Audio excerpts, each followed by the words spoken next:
Hey everyone, this is Jennifer Roberts and I am the Podqueen.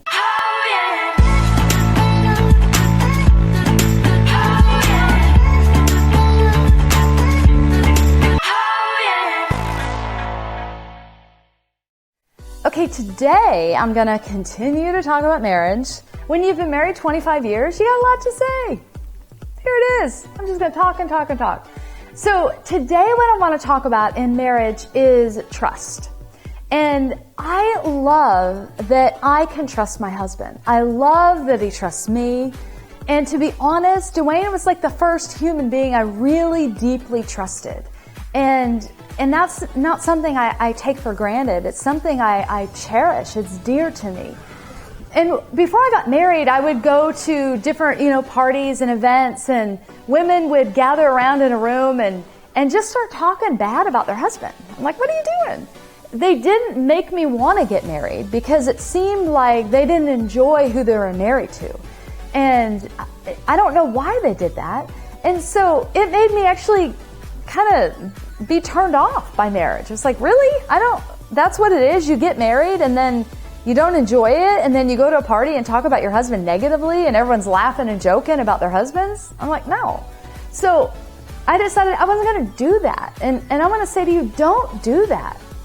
I would be so hurt if I knew that my husband went to some sort of event and stood in a corner and laughed and joked about me and made fun of my weakness. That's terrible. But somehow women do that. I don't know that guys do that. And so I just want to say, women, don't do that. Don't engage in nagging, complaining, degrading conversations about your husband. Now, there's a way to process in a healthy way. And so I have a couple friends I confide in. If I'm trying to understand why Dwayne did something and we're having a difficulty coming to a conclusion, I'll call my friend and I'll say, Marcy or Rachel, help me, give me perspective on Dwayne. What's in his head? And because they believe in marriage also, they don't go, oh, I can't believe he did that. They get in his corner and try to help me understand what he's thinking. Find friends like that. Don't go into a room and trash your husband.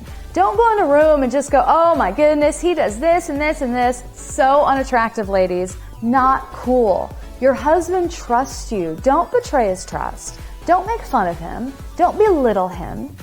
And so you need to be the one that you have his back. You'll defend him. You'll protect him. And he'll defend you and he'll protect you. That is a healthy relationship. My husband is my best friend.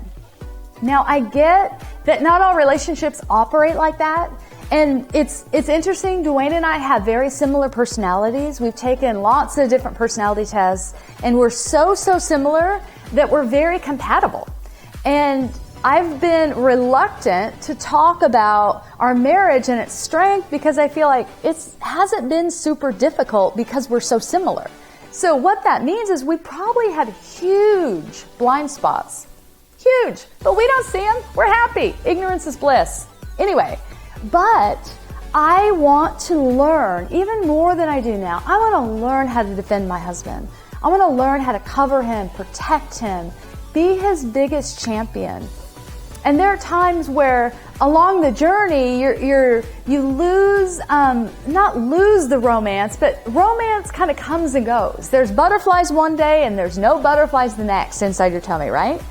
And so when you're feeling over familiar with your spouse, remind yourself who they are. Sometimes I'll read old journals when Dwayne and I were falling in love, when all I could think about was him, when I missed my bus stop because I'm in my head thinking about when I'm going to see him again, and the bus goes and I'm just like, I am in la la land, lost in love with my fiance at the time. I went 1.5 kilometers past my bus stop because I was daydreaming about my husband, future husband. Get back to that place. Fight for that. Sometimes I read the old journals and it reminds me of how I saw him initially.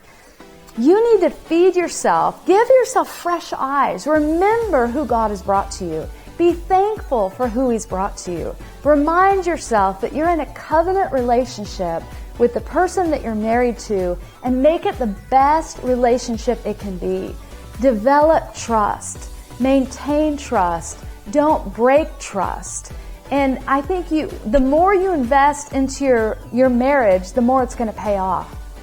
And so the biggest compliment I've ever received was a young adult girl came up to me and she said, "You make me want to be married." I was like, "Oh, I love that."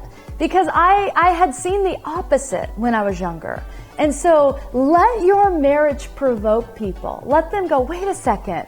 I believe I can have an authentic, genuine, deep romance." Display it, fight for it, show people, give other people hope that it still happens today. That's what the Podqueen thinks.